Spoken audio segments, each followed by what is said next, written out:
met Mrs. Patty Wain Smith as she took care of her parents as they were aging and became infirm, and ultimately as they passed to the church triumphant. And I was moved by her compassion and by her advocacy for them and for her love for her daughter. And then I came to know her through her experience and advocacy through those who suffered through domestic violence. So I commend to you her work, and I'm excited to share with you one of my favorite folks, Miss Patty Wain Smith.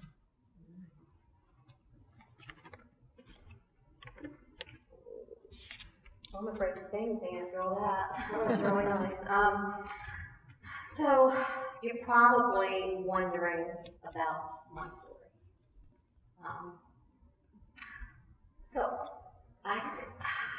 It's like any other 20-something. I went to college. In my case, I graduated with a degree in psychology. I had volunteered for Parents Anonymous hotlines. This was all before I ever got married. I was at the point when I was deciding it was time to get married. I was being very selective. It was one of those times where if I saw any little sign that wasn't going to be a good father or husband, that was done, and I moved on. And I picked my guy.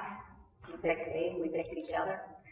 And I'd say within the first year of being married, after we had dated for a year and were engaged for a second year, the first year of marriage, immediately he changed. That's a hard thing. It's really tough. You know the person that used to be there. You can't figure out which one's real. You think the first one is the real one. And you have promises that you made, in my case, and I made in the old church. Under the belief that I was not going to get a divorce. Under the belief that I had total control of things because I had been careful. And I have been. Now looking back, were there any red flags? Yeah. I think that's where at some point you have to admit it feels a lot better to say, hey, I have no idea. There weren't many, but there were a few. The problem is those same red flags could occur in a healthy relationship because people aren't perfect. We all make mistakes.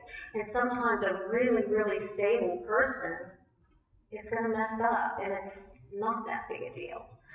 In the case of someone who is an abuser, that is really the tip of the iceberg. In my case, I was really fortunate that most of the abuse was emotional, verbal. But then it culminated, and that's the tricky thing about abuse, is you can't call it. That's the most dangerous thing about abuse, is that it can go from one day being verbal to the next day having someone put their hands around your neck. For some people, it might be a stable increase, and they can kind of predict it. That's very rare. To me, it's more like the stock market. You know, you just don't know what's going to happen. You can count on that every time something happens, the apology is so, so wonderful. And it puts you right back into that in-love stage. And you think the other person is gone. In South Carolina, we are number 5 in the country for domestic violence deaths. Number 5 in the country. Now, could it be that we feel a little safer to report it here? People aren't covering it up when it's, when the coroner comes, things like that. A little bit. But usually the word starts getting out what's happened. Now, in South Carolina, Horry County is number 1. Okay. So let me tell you how I spun my situation around. Thank God, literally, and my parents, who brought me up in church. Not saying that's the only way to do it. For me, it gave me a really strong, stable belief. And I ran to God. That was my thing. I picked out verses in the Bible and read them over and over and over and over. Didn't know how things were going to turn around. I just said, I can't do this. I've done everything I can think of. Do what you can. And he did turn it around. Sometimes it's not right away, and sometimes it requires a lot of work on our part. It took me a lot of work. And I can tell you, I thought I had gotten out of it. It was about 8 years later, I thought, we beat the statistics. The statistics for a child who's coming out, I was more worried about my child, of a domestic violence home. Because I had the degree in psychology, I already knew that the odds were stacked against her. And I love that child more than anything except God. But we beat him. Right about that time that I thought we beat him, her father, who was my abuser, and I was divorced from at the time, committed suicide. So here go the statistics again, and I know. But I can tell you again, I turned to God. No, it wasn't overnight. It was a struggle for both of us.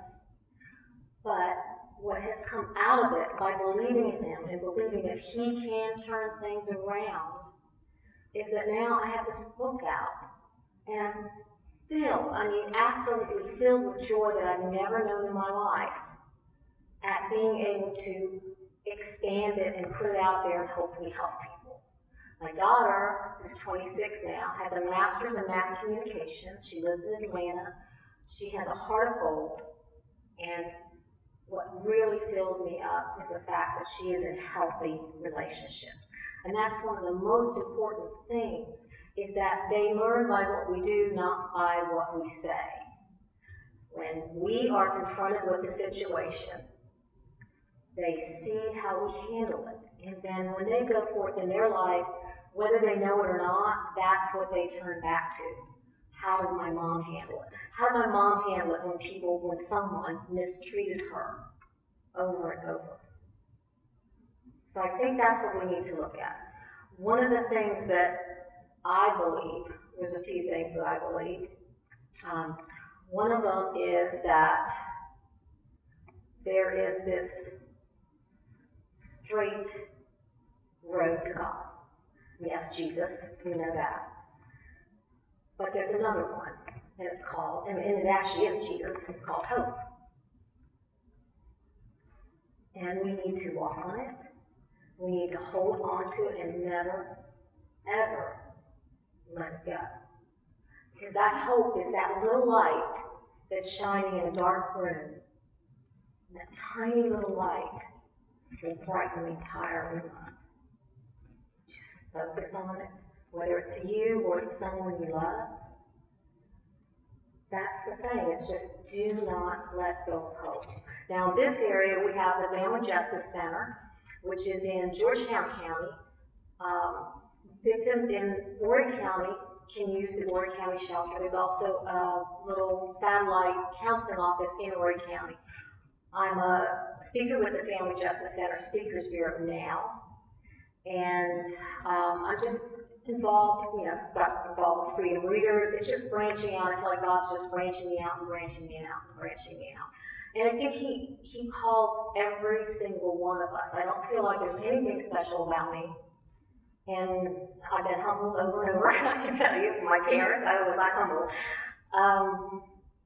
I think the thing is you have to, acknowledge Him and know that He's real. And He's there 24 hours a day. And then you have to say yes.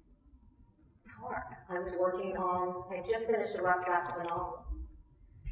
And that's the cool thing to do. Everybody wants to be a novelist, right? I can tell my high school friends. I had, in my mind, decided I was stepping out of the domestic violence arena. But that's not what God wanted. I finally stopped fighting him. And not fighting him anymore, I'm finding more joy now than I did with the novel. He knows better. So I think that would be my message to you is, don't give up hope. Don't. It's really easy to get frustrated with the people that we love who are in domestic violence relationships. A lot of times we want to say, what is wrong with you? What are you thinking? How can you love him?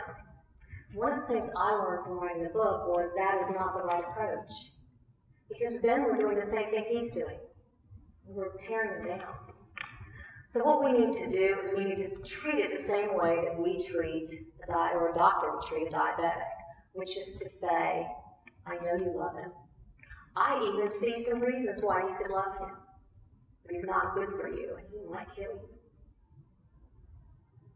We need to build the victim up.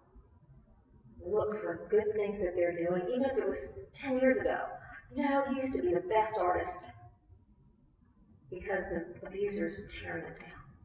Give them the strength they need so they can grab onto the guardrails they need to. I did want to mention that we're having a Bible study on my book.